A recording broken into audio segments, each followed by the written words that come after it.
में अभी हम रेफरेंसेस के ऑप्शन करने वाले हैं। रेफरेंसेस टैब ये होता है, इसके सभी ऑप्शन है, ये आपको धीरे धीरे बताऊंगा।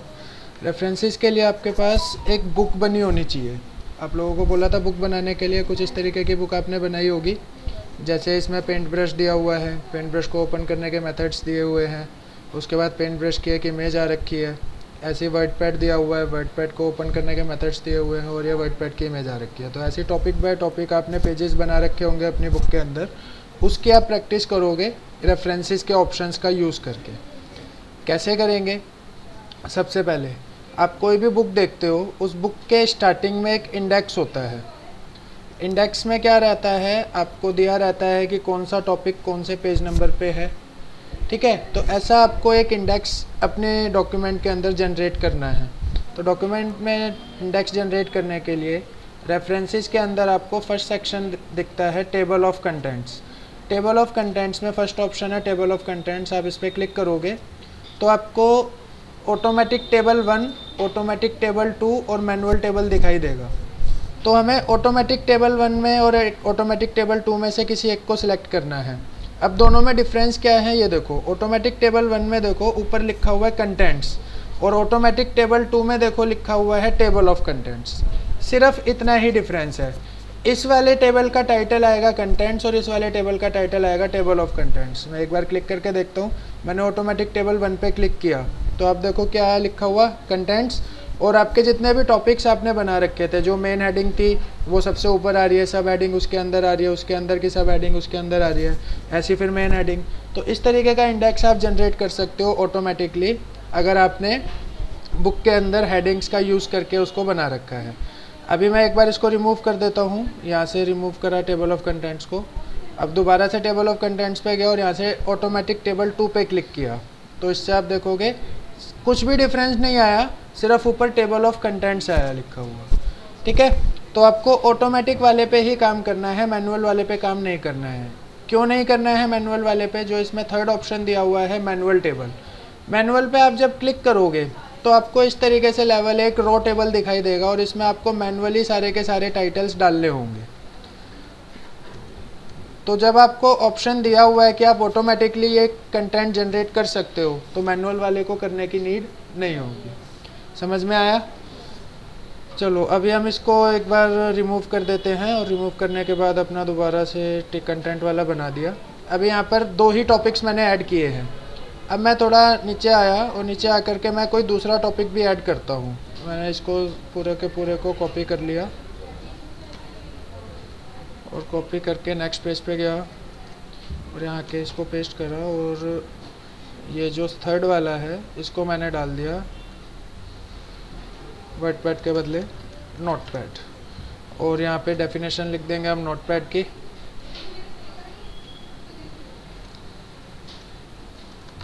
Notepad is a simple typing tool which is used to create basic notes in computer। इसके बाद how to start Notepad, इधर वर्डपैड के बदले हमने कर दिया Notepad। click on start, go to all programs, go to accessories, click on Notepad। Window R type Notepad. इसके बाद आपको यहाँ पर चाहिए नोटपैड की इमेज। नोटपैड की इमेज के लिए हम पहले नोटपैड को ओपन करेंगे। ये नोटपैड आ गया हमारे पास। प्रिंट स्क्रीन का बटन प्रेस करा। ये विंडो 10 है। विंडो 10 में आप स्क्रीनशॉट ऐसे ले सकते हो, जितना आपको स्क्रीनशॉट चाहिए उतना आप सिलेक्शन कर दोगे, उसका स्क्रीनशॉट हो जाएगा। विंडो 10 है ये, इस वजह से इसमें ये आ रहा है। विंडो 7 के अंदर आप डायरेक्टली पूरी स्क्रीन का प्रिंट करते हो, इसमें जितना आपको चाहिए आप उतना सिलेक्ट कर सकते हो। तो मैंने यहाँ पर कुछ कंटेंट बढ़ा दिया। अब आप टेबल में देखोगे तो यहाँ पर तो वो कंटेंट नहीं बढ़ा। तो यहाँ पे टेबल को अपडेट करने के लिए आपके पास 2 ऑप्शन होते हैं। पहला ऑप्शन, जब आप इस टेबल पे क्लिक करते हो तो एक अपडेट टेबल का ऑप्शन यहाँ आता है टेबल के साइड में, और एक रेफरेंसेस में ही अपडेट टेबल का ऑप्शन आता है। दोनों का काम एक ही होता है। अपडेट टेबल पे आप क्लिक करोगे और उसके बाद अपडेट एंटायर टेबल पे क्लिक करोगे और ओके कर दोगे। तो इससे क्या होगा, जो भी आपने नया कंटेंट ऐड किया होगा वो विद पेज नंबर इसमें अपडेट हो जाएगा। क्लियर हुआ अपडेट टेबल का यूज़? कोई डाउट? अब इसमें ऐड टेक्स्ट का एक ऑप्शन दिया हुआ है। ऐड टेक्स्ट क्या होता है, अगर आप मैनुअल टेबल बनाते हो तो ऐड टेक्स्ट का काम करते हो कि आपको कौन से लेवल की हेडिंग ऐड करनी है, कौन से लेवल की, लेवल 1 करना है, 2 करना है, 3 करना है। अब जब हम मैनुअल काम कर ही नहीं रहे तो इस ऑप्शन का हमें कोई यूज़ नहीं करना है। समझ में आया? कोई डाउट? चलो आगे बढ़ते हैं। नेक्स्ट बताता हूँ मैं आपको। इमेज पे आपने क्लिक करा, यहाँ पर कैप्शंस का एक ऑप्शन दिया हुआ है। ये कैप्शंस में इंसर्ट कैप्शन दिया हुआ है। इंसर्ट कैप्शन पे मैंने क्लिक किया। फिगर वन जो है वो किसके लिए है? पेंट ब्रश के लिए है। तो मैंने यहाँ पे फिगर 1 में पेंट ब्रश टाइप करके इसको कर दिया ओके। तो आप देखोगे फिगर 1 के नीचे ये पेंट ब्रश आया लिखा हुआ। इसके बाद आप अगली इमेज पे जाओगे।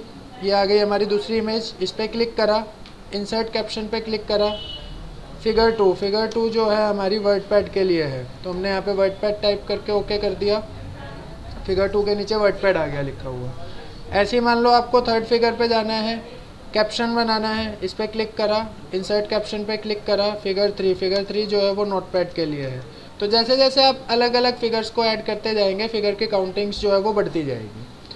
अब जैसे आपने सारे कैप्शंस बना दिए, अब इस इंडेक्स की तरह आपकी रिक्वायरमेंट है कि आपके पास एक इमेजेस का इंडेक्स आ जाए कि कौन कौन सी फिगर कौन कौन से पेज पे बनी हुई है, एक इमेजेस का इंडेक्स आ जाए। तो उसके लिए कैप्शंस के अंदर ऑप्शन दिया हुआ है insert table of figures. Table of figures पे आप क्लिक करोगे और उसके बाद ओके कर दोगे। तो आप देखोगे इस तरीके से पेज नंबर वाइज आपकी इमेजेस का ये इंडेक्स बन के आ जाएगा। अब आपको किसी भी इमेज पे जाना है, आप कंट्रोल प्रेस करके उस पे लिंक पे क्लिक कर दोगे, ऑटोमेटिक आप उसी फिगर पे पहुंच जाओगे। तो चाहे आपके पेज में 200, 300, 400, 100, 50, 60, 70 जितनी भी इमेजेस हो, सबका आप इस तरीके से फिगर और कैप्शन लिख करके उसका टेबल ऑफ फिगर बना सकते हो। समझ में आया?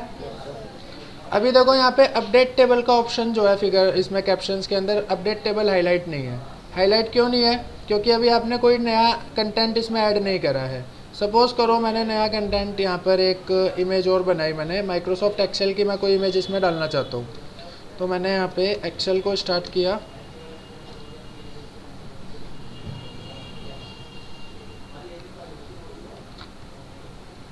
और इस इमेज को मुझे लेकर आना है अपने डॉक्यूमेंट में। तो ये प्रिंट स्क्रीन का बटन प्रेस करेंगे, जितना एरिया चाहिए उतना एरिया सिलेक्ट करा। सिलेक्ट करने के बाद जहाँ पे भी चाहिए वहाँ आकर के कंट्रोल V करके इसको पेस्ट कर दिया। अब मैंने इस पे फिगर पे क्लिक करा, इंसर्ट कैप्शन पे जा कर के फिगर 4 पे एक्सेल टाइप कर दिया और इसको कर दिया मैंने ओके। तो आप टेबल पे आप जाओगे, क्लिक करोगे, आप देखोगे अपडेट टेबल का ऑप्शन हाईलाइट हो जाएगा। अब जैसे आप अपडेट टेबल पे क्लिक करोगे, update entire table, then okay. तो जो भी आपने नई फिगर ऐड की होगी वो भी आपकी उस टेबल के अंदर ऐड हो जाएगी। क्लियर हुआ? नेक्स्ट होता है आपका क्रॉस रेफरेंस। क्रॉस रेफरेंस क्या होता है? आप अपने डॉक्यूमेंट के अंदर ही रेफरेंस देना चाहते हो किसी चीज़ का। सपोज़ यहाँ पे पेंट ब्रश लिखा हुआ और आप चाहते हो यहाँ पे कोई एक ऐसा आप टेक्स्ट लिख दो और उस पर क्लिक करते ही पेंट ब्रश की इमेज आ जाए। जैसे मैंने इमेज लिख दिया और मैं जैसे ही इस इमेज पे क्लिक करूँ, ऑटोमेटिक मेरा जो स्क्रीन है वो पेंट ब्रश की इमेज के ऊपर पहुँच जाए। तो वो हम कैसे करेंगे? इसके लिए जिस भी टेक्स्ट को आपको लिंक करना है उस टेक्स्ट को सिलेक्ट कर लोगे। सिलेक्ट करा, सिलेक्ट करने के बाद ये क्रॉस रेफरेंस का ऑप्शन आ रहा है। क्रॉस रेफरेंस पे क्लिक करोगे, रेफरेंस टाइप में आप यहाँ पे सिलेक्ट करोगे फिगर्स। फिगर पे क्लिक किया, अब जितनी भी फिगर्स होंगी सारी शो करेगी। सपोज पेंट ब्रश पे करना है, पेंट ब्रश पे टिक करके इंसर्ट कर दिया और इसको कर दिया क्लोज। तो देखो फिगर 1 पेंट ब्रश आया लिखा हुआ है। यहाँ पे कंट्रोल दबा करके आप जैसे ही इस पर क्लिक करोगे, ऑटोमेटिक आप पेंट ब्रश फिगर पे पहुंच जाओगे। तो ऐसे आप क्रॉस रेफरेंस लगा सकते हो अपने ही डॉक्यूमेंट में, कि अपने एक डॉक्यूमेंट पे कुछ भी आपने टेक्स्ट लिखा हुआ है उसको क्लिक करके आप उसी डॉक्यूमेंट में किसी दूसरी लोकेशन पे जाना चाहते हो तो आप क्रॉस रेफरेंस से कर सकते हो। क्लियर हुआ? रेफरेंसेस में आपको टेबल ऑफ कंटेंट्स और कैप्शंस मैंने बता दिया। अब नेक्स्ट आता है आपका situations and bibliography. Situations and bibliography क्या होता है? सपोज ये डेफिनेशन है, पेंट ब्रश की जो डेफिनेशन है आपने कहीं से पढ़ी है। अब कहाँ से पढ़ी है आपको उसका सोर्स देना है। बिना किसी की परमिशन के आप उसका कंटेंट अपने पास यूज़ नहीं कर सकते अगर आप उसको पब्लिकली डिस्ट्रीब्यूट कर रहे हो। अगर आपने ऐसा करा तो आपके ऊपर कॉपीराइट का वो क्लेम कर सकता है। तो आपको इसका सोर्स देना है। मान लो आपने इस पूरी डेफिनेशन को किसी बुक से पढ़ा है, तो आप इसका सोर्स देना चाहते हो, जहाँ पे भी आपको सोर्स देना कर्सर को वहाँ लेके जाओगे और इंसर्ट सिचुएशन पे क्लिक करोगे। ऐड न्यू सोर्स आ रहा है, ऐड न्यू सोर्स पे क्लिक किया तो आपका ये क्रिएट सोर्स का डायलॉग बॉक्स खुल गया। टाइप ऑफ सोर्स यहाँ से आप सिलेक्ट कर सकते हो, आपने किसी बुक से पढ़ा है, किसी आर्टिकल से पढ़ा है, किसी रिपोर्ट से पढ़ा है, किसी वेबसाइट से पढ़ा है या किसी मूवी से पढ़ा है, जो भी सोर्स आप लेना चाहते हो वो आप यहाँ पे सिलेक्ट कर लोगे। मान लो मैंने बुक से पढ़ा है, इसको बुक को सिलेक्ट किया। अब बुक का ऑथर है बुक का हिमांशु शर्मा, तो आपने यहाँ पे हिमांशु शर्मा लिख दिया। बुक का टाइटल क्या है, टाइटल है बुक का certificate course in computer basics. कौन से ईयर में ये बुक बनी है, ये बुक बनी है 2010 में। कौन सी सिटी में बनी है, न्यू दिल्ली में बनी है, ये डाल दिया। इसके बाद पब्लिशर, किसने पब्लिश किया है, उषा कंप्यूटर एजुकेशन ने इस बुक को पब्लिश किया है, तो ये आपने डाल दिया। और डालने के बाद आपने करा ओके, तो आप देखोगे यहाँ पे शर्मा 2010 लिखा हुआ आ गया। सेम इसी तरीके से आप आगे बढ़े। आगे बढ़ने के बाद ये डेफिनेशन है वर्डपैड की, इसको भी आपने कहीं ना कहीं से देखा है, कॉपी किया है।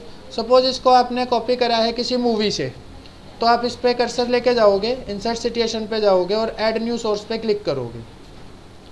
टाइप ऑफ सोर्स में आप सिलेक्ट कर लोगे फिल्म, आपने इसको मूवी से देखा है तो आप यहाँ पे फिल्म सिलेक्ट कर लोगे। फिल्म सिलेक्ट करा। अब फिल्म का टाइटल क्या है, मान लो आपने फिल्म का टाइटल डाल दिया 3 इडियट्स, ठीक है। डायरेक्टर जिसने भी डायरेक्ट करी होगी, अब डायरेक्टर का नाम मुझे पता नहीं, मैं एक्टर का नाम डाल देता हूँ, आमिर खान इसमें एक्टर है। कौन से ईयर में आई है ये मूवी, मान लो 2009 में आई है ये मूवी, तो 2009 डालने के बाद आपने इसको कर दिया ओके। तो ऐसे यहाँ पर इसका सोर्स आ गया। तो जितनी चीज़ें आप अलग अलग डालोगे उन सबके सोर्सेज आपको वहाँ पे शो कर जाएंगे, आप ऐसे शो कर दोगे। अब आप चाहते हो, आपने देखा होगा बुक के स्टार्टिंग में कभी कभी होता है कुछ लिखा रहता है स्पेशल थैंक्स टू, और वहाँ पे कुछ ऑथर्स के नाम लिखे रहते हैं, है ना। तो ऐसा आपको अपनी बुक में इसमें डालना है। तो आप क्या करोगे, सिलेक्ट करके बिब्लियोग्राफी का एक ऑप्शन आ रहा है, आपने इस पर क्लिक करना है और यहाँ पे बिब्लियोग्राफी, रेफरेंसेस, वर्क साइटेड, ये 3 ऑप्शन आ रहे हैं। अगर आप MS वर्ड 2007 में करोगे तो उसमें सिर्फ 2 ऑप्शन आएंगे, बिब्लियोग्राफी और वर्क साइटेड। तीनों में कोई अंतर नहीं है, बस ये टाइटल का अंतर आएगा। अगर आपने ये सिलेक्ट करा तो ऊपर बिब्लियोग्राफी लिखा हुआ आएगा, अगर आपने ये सिलेक्ट किया तो ऊपर रेफरेंसेस लिखा हुआ आएगा, अगर आपने ये सिलेक्ट किया तो ऊपर वर्क साइटेड लिखा हुआ आएगा। आपने रेफरेंसेस पे क्लिक करा, ये रेफरेंसेस आ गए आपके सारे कि आपने अपनी बुक को बनाने में कहाँ कहाँ से हेल्प लिया, किस किस का सोर्स आपने यूज़ किया है, ठीक है। तो ये आप बिब्लियोग्राफी से डाल सकते हो। इसके बाद दिया हुआ इसका स्टाइल, स्टाइल में यहाँ पे जैसे APA स्टाइल हो रखा है अभी, आप यहाँ से शिकागो स्टाइल पे क्लिक कर दो तो देखो थोड़ा सा इसका स्टाइल चेंज हो गया। आप यहाँ से घोस्ट नेम सॉर्ट पे क्लिक कर दो तो ये उसके अकॉर्डिंग नाम हो जाएगा। तो जो भी स्टाइल आप लेना चाहते हो वो आप यहाँ से स्टाइल से सिलेक्ट कर सकते हो, समझ आया। अब किसी सोर्स को एडिट करना है आपको, जैसे मान लो यहाँ पे ये 2009 नहीं है, इसके बदले आपको 2010 करना है, तो आप मैनेज सोर्सेज पे जाओगे, यहाँ पे सोर्सेज दिए हुए हैं। अब जिसको भी आपको एडिट करना है, सपोज आपको इस वाले को एडिट करना है तो इसको आप सिलेक्ट करके एडिट पे क्लिक करोगे तो ये ऑप्शन खुल जाएगा। यहाँ पे 2009 के बदले आप इसको कर दोगे 2010 2010 और आपने इसको कर दिया ओके। ओके करने के बाद आप इसको अपडेट करना चाहते हो, यस कर दो, अपडेट हो गया। उसके बाद कर दो क्लोज। तो देखो यहाँ पे तो अपडेट नहीं हुआ, यहाँ पे अभी यही आ रहा है। यहाँ पे अपडेट कब होगा, जब आप यहाँ से अपडेट पे क्लिक करोगे। अपडेट पे क्लिक करा तो देखो यहाँ पे ये अपडेट हो गया। समझ आया मैंने सोर्सेज का यूज़। सिचुएशंस एंड बिब्लियोग्राफी भी आप लोगों का कंप्लीट हो गया। नेक्स्ट आता है हमारा फुटनोट्स। फुटनोट क्या होता है, जैसे यहाँ पे ये ड्राइंग टूल लिखा हुआ है। अब टूल क्या होता है आपको इसको एक्सप्लेन करना है, बट आप यहाँ बीच में एक्सप्लेन नहीं कर सकते। तो देखा होगा आपने कभी कभी बुक्स में इसके ऊपर एक मार्क लगा होता है और बिल्कुल लास्ट में जाके उस मार्क की डेफिनेशन दे रखी होती है, तो उसको हम फुटनोट बोलते हैं। इसको सिलेक्ट करा आपने, इंसर्ट फुटनोट पे क्लिक करेंगे तो आप देखोगे यहाँ पर 1 आ गया लिखा हुआ टूल्स के ऊपर, ड्राइंग टूल के ऊपर, और आप पेज के लास्ट पे जाओगे तो यहाँ पे 1 की आप डिस्क्रिप्शन दे सकते हो।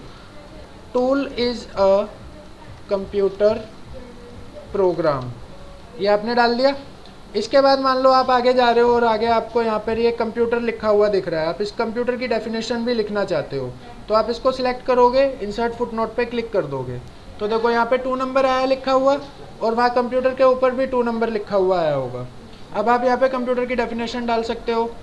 Computer is an electronic machine which is used to create documents, watch movies, play games etcetera. ये आपने डेफिनेशन लिख दी। ऐसे जितने भी फुट नोट्स बनाना चाहते हो आप फुट नोट्स बना सकते हो। अब इन फुट नोट्स को बनाने का यूज़ क्या होता है, जहाँ पे भी आपने फुट नोट बना रखा है आप उस पर सिंपली माउस ले जाओ, तो जो आपने डिस्क्रिप्शन में दे रखा होगा वो आपको ऐसे ऊपर टूल टिप में दिखाई देगा। ऐसे ही इसको सिलेक्ट करा, सिलेक्ट नहीं करना, सिंपली माउस लेके जाना है, वो आपको दिखाई दे जाएगा। तो ये होता है आपका फुट नोट। समझ में आया? फुट नोट होता है हर पेज के लास्ट पे। जैसे मान लो मैं पेज नंबर 2 पे कोई फुट नोट लगाऊंगा तो वो इसके लास्ट पे आ जाएगा। अगर मैं पेज नंबर 3 पे कोई फुट नोट लगाऊंगा तो वो उसके लास्ट पे आ जाएगा। तो इस तरीके से आप फुट नोट्स को डाल सकते हो कि वो पेज के लास्ट पे आपका आता जाएगा। नेक्स्ट होता है एंड नोट। एंड नोट होता है जो आपके पूरे डॉक्यूमेंट के लास्ट पे जाता है। जैसे आपने किसी भी ऑप्शन को इसको सिलेक्ट करा, ग्राफिक्स को मैं एंड नोट में डालना चाहता हूँ, तो मैंने ग्राफिक्स को सिलेक्ट करा और यहाँ पर ऑप्शन आ रहा है insert and note. And note पे मैं जैसे ही क्लिक करूँगा तो देखो रोमन में 1 आया लिखा हुआ, ठीक है, रोमन में आया। और ऊपर जब आप देखोगे जहाँ पर आपने उसको सिलेक्ट करा था उसके आगे रोमन में 1 आएगा लिखा हुआ। तो फुट नोट जो होता है वो न्यूमेरिकल काउंटिंग में चलता है और एंड नोट जो होता है वो रोमन काउंटिंग में चलता है। काम दोनों का एक ही होता है। लोकेशन में क्या होगा, फुट नोट हर पेज के लास्ट पे जाएगा और एंड नोट पूरे डॉक्यूमेंट के लास्ट पे जाएगा। क्लियर हुआ? अब आप डॉक्यूमेंट में कहीं पर भी हो, आपको नोट्स एरिया पे जाना है। नेक्स्ट फुट नोट दिया हुआ है यहाँ पे, नेक्स्ट फुट नोट पे आप क्लिक करोगे, कर्सर आपका नेक्स्ट फुट नोट पे चला जाएगा। दोबारा से आप नेक्स्ट फुट नोट पे क्लिक कर दोगे, दोबारा से नेक्स्ट पे चला जाएगा। तो ये तो हुआ फुट नोट की लोकेशन। आपको फुट नोट्स देखने हैं, देखने के लिए आप क्या करोगे, शो नोट्स का ऑप्शन दिया हुआ है, शो नोट्स पे क्लिक करोगे। फुट नोट देखने हो तो फुट नोट को सिलेक्ट करोगे, एंड नोट देखने हो तो एंड नोट को सिलेक्ट करोगे, और जिसको भी देखना है उस पर टिक करके ओके पे क्लिक कर दोगे तो वही नोट्स आपको दिखाई दे जाएंगे। क्लियर हुआ? इसकी प्रैक्टिस आपको करनी है और कोई डाउट आता है तो वो पूछना है, ठीक है।